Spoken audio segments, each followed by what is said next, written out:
மாணவர்கள் அனைவருக்கும் அன்பான வணக்கம்ப்பா. நான் தான் உங்களுடைய தமிழாசிரியை. நாம் இன்னைக்கு பாடம் 16 திருக்குறள் கதைகள் அப்படிங்கிற பாடத்தினுடைய புக் பேக்கை பார்க்க போகிறோம். பார்க்க எல்லாம் ரெடியாக இருக்கீங்களா? பாருங்கள், சரியான சொல்லை தெரிவு செய்து எழுதுவோமா. நம்பர் 1, பொறை என்பதன் பொருள். பொறை என்பதன் பொருள் பொறுமை. எது? ஈனாதான் விடை, பொறுமை. டிக் பண்ணிக்கோங்க. அடுத்து, நிறை உடைமை பிரித்து எழுதுக. நம்பர் 2, நிறை உடைமை பிரித்து எழுதுக. எப்படி எழுதுவாங்க? நிறை கூட்டல் உடைமை, நிறை கூட்டல் உடைமை. ஆவணாதான் விடை. சரியா? அதுக்கடுத்து நம்பர் 3, மெய் கூட்டல் பொருள்.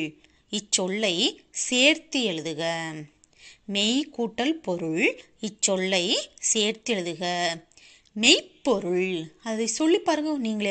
மெய்ப்பொருள் அப்படின்னு சொல்லும்போது நடுவில் இப்புங்கிற ஒரு வார்த்தை எழுத்து வருதா? இப்புங்கிற ஒரு எழுத்து வருதுலப்பா, அப்படின்னா எப்படி போடணும்? மெய்ப்பொருள், ஈனாதான் விடை. சரியா?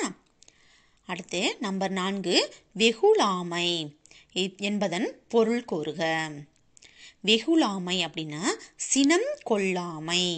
வெகுளாமை சினம் கொள்ளாமை, ஈனாதான் விடை. அடுத்து நம்பர் 5, போற்றி ஒழுகப்படும் பண்பு. போற்றி ஒழுகப்படும் பண்பு, பொறை உடைமை. ஆவணாதான் விடை. ஆவணா விடை டிக் பண்ணிக்கோங்க. பொறை உடைமை அதான் விடை. சரியா? அதுக்கு அடுத்த பக்கம் பாருங்க. பொறை உடைமை எப்போது போற்றப்படும்? வினா விடை வந்தாச்சு. பாருங்க, வினாவிற்கு விடையளிக்க. நம்பர் 1, பொறை உடைமை எப்போது போற்றப்படும்? பொறையுடைமை எப்போது போற்றப்படும்? நாம் நிறை உடையவராக, அதாவது விடைய பாருங்க, நிறை உடையவராக இருக்கும் தன்மை தம்மை விட்டு நீங்காமல் இருக்க வேண்டுமானால் பொறுமையை போற்றி ஒழுக வேண்டும். அப்போது பொறையுடைமை போற்றப்படும். இன்னொரு தடவை சொல்றேன் கேளுங்க. பொறையுடைமை எப்போது போற்றப்படும்? நிறை உடையவராக இருக்கும் தன்மை தம்மை விட்டு நீங்காமல் இருக்க வேண்டுமானால் பொறுமையை போற்றி ஒழுக வேண்டும். அப்போது பொறையுடைமை போற்றப்படும். எழுதியிருப்பீங்கன்னு நினைக்கிறேன். இருந்தாலும் இன்னொரு தடவையும் வாசிச்சு விடுறேன், அதுக்குள்ளேயும் நீங்கள் எழுதிருங்க. சரியா? நிறை உடையவராக, விடையை மட்டும் சொல்கிறேன் கேளுங்க. நிறை உடையவராக இருக்கும் தன்மை தம்மை விட்டு நீங்காமல் இருக்க வேண்டுமானால் பொறுமையை போற்றி ஒழுக வேண்டும். அப்போது பொறையுடைமை போற்றப்படும். அதுக்கு அடுத்த வினா நம்பர் 2, மெய்ப்பொருள் காண்பதே அறிவு என வள்ளுவர் கூற காரணம் என்ன? மெய்ப்பொருள் காண்பதே அறிவு என வள்ளுவர் கூற காரணம் என்ன? எப்பொருளை யார் யாரிடம் கேட்டாலும் கேட்டவாறே எடுத்து கொள்ளாமல் அப்பொருளின் மெய்யான பொருளை காண்பதே அறிவு என வள்ளுவர் கூறுகிறார். இன்னொரு தடவை சொல்கிறேன் கேளுங்க. மெய்ப்பொருளை காண்பதே அறிவு என வள்ளுவர் கூற காரணம் என்ன? எப்பொருளை யார் யாரிடம் கேட்டாலும் கேட்டவாறே எடுத்து கொள்ளாமல் அப்பொருளின் மெய்யான பொருளை காண்பதே அறிவு என வள்ளுவர் கூறுகிறார். என்னோட விடையை மட்டும் சொல்கிறேன் கேளுங்க. எப்பொருளை யார் யாரிடம் கேட்டாலும் கேட்டவாறே எடுத்து கொள்ளாமல் அப்பொருளின் மெய்யான பொருளை காண்பதே அறிவு என வள்ளுவர் கூறுகிறார். அடுத்த வினா பாருங்க. நாவை காக்காவிடில் ஏற்படும் துன்பம் என்ன? நம்பர் 3, நாவை காக்காவிடில் ஏற்படும் துன்பம் என்ன? காக்க வேண்டியவற்றுள் எவற்றை காக்காவிட்டாலும் நாவையாவது காக்க வேண்டும். காக்க தவறினால் சொற்குற்றத்தில் அகப்பட்டு துன்புறுவர். நம்பர் 3, நாவை காக்காவிடில் ஏற்படும் துன்பம் என்ன? காக்க வேண்டியவற்றுள் எவற்றை காக்காவிட்டாலும் நாவையாவது காக்க வேண்டும். காக்க தவறினால் சொற்குற்றத்தில் அகப்பட்டு துன்புறுவர். விடை இன்னொரு சொல்கிறேன். காக்க வேண்டியவற்றுள் எவற்றை காக்காவிட்டாலும் நாவையாவது காக்க வேண்டும். காக்கத் தவறினால் சொற்குற்றத்தில் அகப்பட்டு துன்புறுவர். நம்பர் 4. சினம் எப்போது ஒருவரை அழிக்கும்? சினம் எப்போது ஒருவரை அழிக்கும்? ஒருவன் தன்னைத்தானே காக்க விரும்பினால் சினம் வராமல் காத்துக்கொள்ள வேண்டும். அவ்வாறு காத்துக்கொள்ளாவிட்டால் சினம் தன்னையே அழித்துவிடும். ஒருவன் தன்னைத்தானே காக்க விரும்பினால் சினம் வராமல் காத்துக்கொள்ள வேண்டும். அவ்வாறு காத்துக்கொள்ளாவிட்டால் சினம் தன்னையே அழித்துவிடும். இன்னொரு சொல்கிறேன் கேளுங்க. சினம் எப்போது ஒருவரை அழிக்கும்? ஒருவன் தன்னைத்தானே காக்க விரும்பினால் சினம் வராமல் காத்துக்கொள்ள வேண்டும். அவ்வாறு காத்துக்கொள்ளாவிட்டால் சினம் தன்னையே அழித்துவிடும். அடுத்து நம்பர் 5. நீங்கள் படித்த திருக்குறள் கதைகளுள் உங்களுக்கு பிடித்த கதை எது? ஏன்? நம்பர் 5. நீங்கள் படித்த திருக்குறள் கதைகளுள் உங்களுக்கு பிடித்த கதை எது? ஏன்? நான் ஒரு எடுத்துக்காட்டுக்கு சொல்கிறேன். ஆனால் உங்களுக்கு இதில் இந்த 4 கதையில் எந்த கதை பிடிச்சிருக்கோ நீங்கள் அதை எழுதிக்கலாம். சரியா?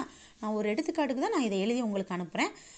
இதை எழுதினாலும் எழுதலாம், இல்லை நானாக எழுதிக்கிறேன் அப்படின்னு இருந்தாலும் நீங்கள் எழுதலாம். ரொம்ப எனக்கு சந்தோஷமாக இருக்கும் நீங்களாக எழுதிக்கிட்டீங்க அப்படின்னா. சரியா மாணவர்களே? மேம் நான் எழுதுறதை பாருங்கள்.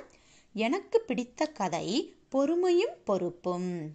இக்கதையின் மூலம் பொறுமையின் சிறப்பை உணர முடிகிறது. எடிசன் தன் பணியாளரிடம் பொறுமையாக செயல்பட்டு பணியாளருக்கு பொறுப்பாக இருப்பதன் அவசியத்தை உணர்த்தியுள்ளார். அதனால் இக்கதை எனக்கு பிடிக்கும். என்னோட சொல்கிறேன், வினா கேளுங்க. நீங்கள் படித்த திருக்குறள் கதைகளுள் உங்களுக்கு பிடித்த கதை எது? ஏன்? எனக்கு பிடித்த கதை பொறுமையும் பொறுப்பும். இக்கதையின் மூலம் பொறுமையின் சிறப்பை உணர முடிகிறது. எடிசன் தன் பணியாளரிடம் பொறுமையாக செயல்பட்டு பணியாளருக்கு பொறுப்பாக இருப்பதன் அவசியத்தை உணர்த்தியுள்ளார். அதனால் இக்கதை எனக்கு பிடிக்கும். இதை எழுதினாலும் சரி, நீங்களா எழுதிக்கிட்டாலும் சரி. சரியா மாணவர்களே? அடுத்து பாருங்க. பொறுத்துக. பொறை பொறுமை. பொறை பொறுமை. மெய்ப்பொருள் உண்மை பொருள். மெய்ப்பொருள் உண்மை பொருள். காவாக்கால் காக்காவிட்டால். காவாக்கால் காக்காவிட்டால். சோகாப்பர் துன்பப்படுவர். சோகாப்பர் துன்பப்படுவர். அடுத்து சொல்லிழுக்கு சொல் குற்றம். சொல்லிழுக்கு சொல் குற்றம். அடுத்த பக்கம் பாருங்க. பொருத்தமான சொல்லை தேர்ந்தெடுத்து தொடரை நிரப்புக. இதில் 2 வார்த்தை கொடுத்துருக்காங்க. உங்களுக்கு தெரிஞ்சதை நிரப்புங்க, இல்லை மேம் சொல்கிறத கரெக்டாக கவனித்து டிக் பண்ணிக்கோங்க. டிக் பண்ணிவிட்டு அந்த ஓரத்தில் எடுத்து எழுதிடுங்க. சரியா மாணவர்களே? நம்பர் 1. ஆய்வகம் டேஸ் இருந்தது. மேல் தளத்தில் இருந்தது. அதாவது ஃபஸ்ட்டில் இருக்குது பார்த்தீங்களா, மேல் தளம், அதுதான் கரெக்டான விடை. அதை எடுத்து எழுதிடுங்க. சரியா? அதற்கடுத்து நம்பர் 2. வழியில் டேஸ் ஒன்று இருந்தது. குறுக்கு பாதை. எந்த குறுக்கு பாதைப்பா? முதல்ல இருக்கிற குறுக்கு பாதையா, 2வது இருக்கிறதா? பெரிய ரூ இருக்கு பார்த்தீங்களா, அதுதான் ரூ. சரியா? அதுக்கடுத்து குறுக்கு பாதை அப்படிங்கிறத எழுதிக்கோங்க. நம்பர் 3. உனக்கு காரணம் புரியவில்லையா? எந்த புரியவில்லையா வரும்? முதல்ல வர்ற புரியவில்லையா, 2வது வர்றதா? 2வது வர்ற புரியவில்லையா தான் கரெக்டான விடை. சரியா? அடுத்து நம்பர் 4. எடிசன் மின் டேஸ் உருவாக்கினார். எடிசன் மின் விளக்கு உருவாக்கினார். எந்த லா வரும்? கீழ்நோக்கிய லகரம் இருக்கு பார்த்தீங்களா, அந்த லகரம் தான் வரும். சரியா? அடுத்து குற்றம் டேஸ் யாரிடம்தான் இல்லை. குற்றம் குறை யாரிடம்தான் இல்லை. குறை எந்த ரை? முதல்ல ரை வந்துச்சுன்னா அது கிடையாது. 2வது ரை, அதுதான் கரெக்டான ரை. சரியா? அதுக்கடுத்து கீழே பாருங்க. மொழியோடு விளையாடு. பொருத்தமான வினாச்சொல்லை எடுத்து வினாத்தொடரை முழுமையாக்குக. இது நம்ம கேட்குற வினாக்கள், நம்ம ஒரு வினாவை எப்படியெல்லாம் கேட்கலாம் அப்படிங்கிறத தெரிஞ்சுக்கிறதுக்காண்டி இது கொடுத்துருக்காங்க. சரியா? இதை இப்படி தெரிஞ்சுக்கிறதுனால நாம் வினாக்கள் கேட்க கரெக்டான வினா ஒரு வார்த்தை ஒருத்தவங்கள்ட்ட நம்ம ஏதாவது கேட்கணும்னு நினச்சாலும் அதற்கு கரெக்டான வினாவை வந்து நம்ம போட்டு கேட்கணும்லப்பா. அதற்காண்டி தான் இந்த மொழியோடு விளையாடு பகுதியில் இந்த இதை கொடுத்துருக்காங்க. சரியா? ஏன்னா வினாச்சொல்ங்கிறது ரொம்ப முக்கியம். நம்ம தப்பாக வினாச்சொல்லை அமைச்சு கேட்டோம் அப்படின்னா எதிர்த்தாப்பில் இருக்கிறவங்களுக்கு புரியாமல் போயிடும். அதுக்காண்டி தான் உங்களுக்கு இந்த பகுதியை கொடுத்துருக்காங்க. பாருங்கள், நம்பர் 1, உன்னுடைய ஊரின் பெயர் என்னப்பா போடலாம்? இதில் இந்த சர்க்கிளில் கொடுத்துருக்காங்க பாருங்கள். ஏன் போடலாமா? யாவைன்னு போடலாமா? தப்பு தானே. உன் ஊரின் பெயர் யாவைன்னு கேட்க முடியுமா? அது கரெக்டாக இருக்காதுல்ல. அப்புறம் என்ன கேட்கலாம்? என்ன, உன் ஊரின் பெயர் என்ன, அப்படி தானே நம்ம கேட்குறோம். ஆக வினா சொல்ல வந்து கரெக்டாக அமைச்சாதான் அந்த வினா வந்து முழுமை பெறுகிறது. சரியா? அடுத்து நம்பர் 2, உனக்கு பிடித்த வண்ணம் எது கேட்கலாம்? யாவைன்னு கேட்கலாமோ? தப்புலப்பா. எது, உனக்கு பிடித்த வண்ணம் எது, அப்படி தானே நம்ம கேட்போம். வினாச்சொல் ரொம்ப முக்கியம். அடுத்து நம்பர் 3, நீ பள்ளிக்கு எப்படி வருகிறாய்? நீ பள்ளிக்கு எப்படி வருகிறாய்? அதற்கடுத்து நம்பர் 4, உன்னுடைய நண்பன் யார்? உன்னுடைய நண்பன் யார் அப்படிங்கிறத எழுதிக்கோங்க. எடுத்து எழுதிடணும். சரியா? அப்போ தான் மறக்க மாட்டீங்க. அடுத்து நம்பர் 5, கோடை விடுமுறைக்கு எங்கு சென்றாய்?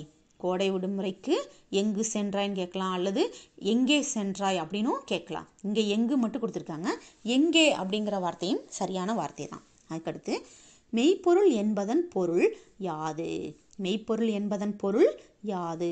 நம்பர் 7, குறில் எழுத்துக்கள் யாவை? குறில் எழுத்துக்கள் யாவை? நம்பர் 8, சாருமதி டேஸ் வீட்டிற்கு சென்றாள்? சாருமதி யாருடைய வீட்டிற்கு சென்றாள்? இப்போ நான் சொன்னது உங்களுக்கு புரிஞ்சிருக்கும்னு நினைக்கிறேன். இந்த சர்க்கிளில் உள்ள வார்த்தையை எடுத்து வினா சொல்ல அமைச்சிருங்க. சரியா? அப்படி யாராவது தப்பாக எழுதியிருந்தா கூட அதை திருத்தி இப்போ எழுதிக்கோங்க. என்ன, கரெக்டாக வந்து அந்த வார்த்தைகள் வந்து கரெக்டாக எழுதியிருக்கணும் மாணவர்களே. சரியா? அப்படியே டிக் பண்ணியிருக்காங்க, அந்த சர்க்கிள்லேயே நம்ம டிக் பண்ணிடுவோம், நம்பர் 1 நம்பர் 2 போட்டுருவோம் அப்படின்னு போடாதீங்க. அது உங்களுக்கே புரியாது. எடுத்து எழுதுறதுக்கு தான் அவங்களே கோடு கொடுத்துருக்காங்க. அதில் எடுத்து எழுதி நீங்களே ஒரு தடவை வாசித்தும் பாருங்கள். வாசித்து பார்க்க தான் எப்படி வினாவை அமைக்கலாம் அப்படிங்கிறத உங்களுக்கே தெரியும். சரியா மாணவர்களே? அடுத்து பாருங்க, நமக்கு தேவையான பண்புகளை தேர்ந்தெடுப்போமா. ஏன்னா நமக்கு என்னென்ன பண்புகள், நல்ல பண்புகள் வேணும் அப்படிங்கிறத நம்ம தானே தேர்ந்தெடுக்கணும். இந்த கட்டத்துக்குள்ள உள்ள வார்த்தைகளை கண்டுபிடிச்சு எடுத்து எழுது. அடுத்த பக்கம் பாருங்க, கலையும் கைவண்ணமும். சூரியகாந்திக்கு வண்ணம் இடுவோமா? இந்த இதை வந்து நான் ஏற்கனவே உங்களுக்கு சொல்லியிருந்தேன். என்ன, செஞ்சவங்களுக்கு செஞ்சுருந்தா சந்தோஷம். ஆனால் இன்னும் வந்து இந்த படத்தில் வந்து அந்த மஞ்சப்பொடி கலந்த தூள் வந்து ஒட்டலை, தேயிலை தூளை ஒட்டலை அப்படின்னா தயவு செய்து ஒட்டிடுங்க. சரியா மாணவர்களே? அந்த படத்தை வந்து இமெயில் அட்ரஸ்க்கு அனுப்பிவிடுங்க. சரியா மாணவர்களே? அதுக்கு அடுத்து கீழே பாருங்கள், அறிந்து கொள்வோம். என்னப்பா அறிந்து கொள்ள போகிறோம்? திருக்குறளை பற்றி நம்ம அறிஞ்சுக்கிறோம்ல, அதான் பாருங்கள். திருக்குறள் முதலில் அச்சிடப்பட்ட ஆண்டு 1812ஆம் ஆண்டு. திருக்குறள் எப்போ அச்சிட்டாங்க? அதாவது அச்சிட்டுறதுன்னா என்னது? திருக்குறள் வந்து ஓலைச்சுவடியில் இருந்துச்சுப்பா. அந்த ஓலைச்சுவடியை நம்ம படிக்கிற புத்தகமாக மாற்றினோம்ல, அப்படி புத்தகமாக மாற்றினது எப்போ அப்படின்னா 1812ஆம் ஆண்டு. சரியா மாணவர்களே? அதற்கடுத்து திருக்குறள் அகர எழுத்தில் தொடங்கி நகர எழுத்தில் முடிகிறது. அப்படின்னா என்னது? ஒன்றும் கிடையாது. முதல் வார்த்தை இருக்கு பார்த்தீங்களா, அகர முதல்ல எழுத்தெல்லாம் அப்படிங்கிற முதல் குறள் ஆரம்பிக்குதா, அதில் ஆங்கிற எழுத்தில் ஆரம்பித்து கடைசி திருக்குறள் 1330 திருக்குறள் உள்ள நா அப்படிங்கிற திருக்குறளில் முடியுது. ஏற்கனவே பாடம் நடத்தும் போது நான் உங்களுக்கு சொல்லியிருக்கேன், இருந்தாலும் இப்போ ஞாபகப்படுத்தும் விதமாக திரும்ப சொல்கிறேன். அதுக்கடுத்து திருக்குறளில் இடம்பெறும் மலர்கள் அனிச்சம் குவளை. அனிச்சம் குவளை. அப்புறம் இன்னும் சில விஷயங்கள் நான் சொல்கிறேன். திருக்குறளுக்கும் 7 என்ற எண்ணிற்கும் ஒரு பொருத்தம் உண்டு. அது எப்படி அப்படின்னு கேட்குறீங்களா? திருக்குறள் எத்தனை அடிப்பா இருக்குது? 2 அடி இருக்கா? 2 அடியில் எத்தனை சீர்கள், அதாவது எத்தனை வார்த்தைகள் இருக்குன்னு பாருங்கள். கரெக்டாக 7 வார்த்தைகள் தான் இருக்கும். அதுபோல் திருக்குறள் எத்தனை திருக்குறள் இருக்குது? 1330 திருக்குறள் இருக்கா? அதை கூட்டுங்க, 7ன்னு நம்பர் வரும். அந்த 1 3 3 கூட்டும்போது 7ன்னு வரும். அதிகாரம் அதுவும் 133, அதையும் கூட்டுங்க 7ன்னு வரும்.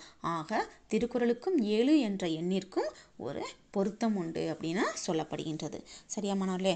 அதுபோல் கீழே பாருங்கள், செயல் திட்டம்னு கொடுத்துருக்காங்க. நீங்கள் நன்கு அறிந்த திருக்குறளுக்கு சொந்த நடையில் கதை எழுதி வருக. ஒரே ஒரு திருக்குறள் எடுத்துக்கோங்க. சரியா? அது உங்களுக்கு எந்த திருக்குறள் பிடிச்சிருந்தாலும் பரவாயில்ல, அந்த திருக்குறள் எடுத்துக்கோங்க. A4 ஷீட்டில் எடுத்து திருக்குறளை எழுதி அதில் உங்களுக்கு நீங்களாக அந்த திருக்குறளை எந்த அளவுக்கு புரிஞ்சிருக்கீங்க அப்படிங்கிறத நான் தெரிஞ்சுக்கிறணும். அதனால் நீங்களாக ஒரு திருக்குறள் எழுதி அந்த திருக்குறளுக்குரிய இதை பார்த்து அதற்கு நீங்களாகவும் ஒரு கற்பனை கதையை எழுதி அனுப்புங்க. இதை எழுதுறதுனால என்னென்ன கிடைக்கும் அப்படின்னா, உங்களுக்கு தமிழ் எழுதுறதுக்கு நல்ல ஒரு தெளிவு கிடைக்கும். தவறாக எழுதியிருந்தீங்க அப்படின்னா நீங்கள் வாசிக்கும் போதே உங்களுக்கே தெரியும். உங்கள் பெற்றோர்கள் வாசித்து பார்த்து தான் கட்டாயம் அனுப்புவாங்க. அவங்களுக்கும் நீங்கள் எந்தெந்த வார்த்தைகள்லாம் தப்பாக எழுதியிருக்காங்க அப்படிங்கிறத தெரிஞ்சுக்கிடுவாங்க. திருத்துறதுக்கு வழியாக இருக்கும். அதோடு மட்டும் இல்லை, உங்களுடைய கற்பனை வளமும் அதிகமாகும். எனக்கு தேவை உங்களுடைய கற்பனை வளம் அதிகமாகணும். சும்மா படிப்போட மட்டும் இருக்கக்கூடாது. மேற்கொண்டு எக்ஸ்ட்ரா ஏதாவது இதாகணும் அப்படின்னா கற்பனை வளம் அதிகரிக்கணும். அதிகரித்தால் மட்டும்தான் எதுலையுமே வெற்றி பெற முடியும்.